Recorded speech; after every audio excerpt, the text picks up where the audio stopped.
Alright, we need to talk. Now, I know Neon Nights is pretty fast paced, but what if I told you it could go even faster? What if I told you that you could die in one hit? But at the same time, what if I told you that you could get a huge amount of rewards if you live through it all? That's right, we're talking about the special dives. A special dive is special due to it having its own mechanics, being on its own floor, giving the player a huge amount of rewards, and having its own set of special conditions. There are two types of special dives. There's one for EXP and there's one for Flux. Regardless of whichever one you choose, you're going to be stuck on one floor all the way up to the boss, so you won't be traveling far distances. The last general note for all of the special dives is that you have 2 attempts per special dive.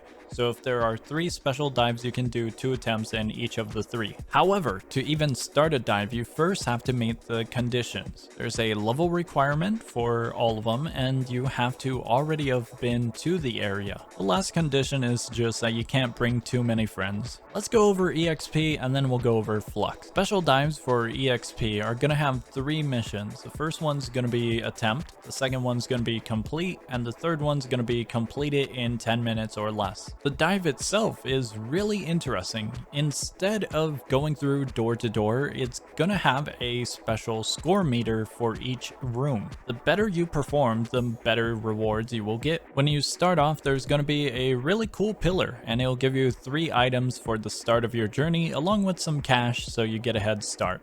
If you do plan on trying to get the 10-minute mission completed, you do have to make it quick, but if you take one single hit, your score is shattered. Luckily, there's special vending machines in this specific special dive. These vending machines can be used whenever, and as a consequence, you get a debuff. The vending machine isn't all that bad. You get a higher multiplication for your score, and that means you can get even more rewards. There are 2 things I do want to point out with this special dive. I've noticed that there are a lot of yellow pillars in this mode as well. At least they feel more frequent here. I don't really necessarily know if they do impact your score. I don't think they do, but it will definitely make things way harder if you go after them. The last thing that I do want to make note about is to keep your eyes open for purple boxes. They'll have snacks inside of them, and unlike normal dives, you don't have to pay for these. At the end of the dive, and if it's your first attempt and you failed, you'll get a reward. The reward is an actual item that you have to go into your inventory to open up. Similar to a wrapped gift, but this one just gives you EXP. The more missions you completed, the more of these you will get, and you can claim up to 3 of them. Take note, these do not reset for each attempt. Now we'll go over the Flux special dives. Special dives for Flux have the same conditions, except one of them. Instead of completing a run in 10 minutes, you have to reach the end twice. Similarly, when you start, there's going to be a tower that gives you 3 items once again and a bit of cash. Flux special dives are drastically different from other dives. You still only have to do 1 floor, 1 boss, and all the rooms in between, but now you have to manage a new resource called heat. There are 2 types of heat. One is friendly and one will try to kill you. Regardless, you need heat to get rewards. It is a very fine line of trying to manage the heat and your health bar at the same time. If you get too greedy and you're going for the most that you can get, your health bar will take the consequence. However, if you play the game way too safe, you're not going to get much for rewards. Similarly to the EXP special dives, this special dive has its own special mechanics as well, but instead of vending machines, there are these tiny little blue and orange capsules. The blue ones will reduce the heat, so your health bar will be happy, but you'll get barely anything for rewards, and the other ones will increase the amount of heat. There is one last thing in this special dive that is really unique. There are these heat vending machines. If you have enough heat, you can spend the heat at one of these machines and you'll get a little perk.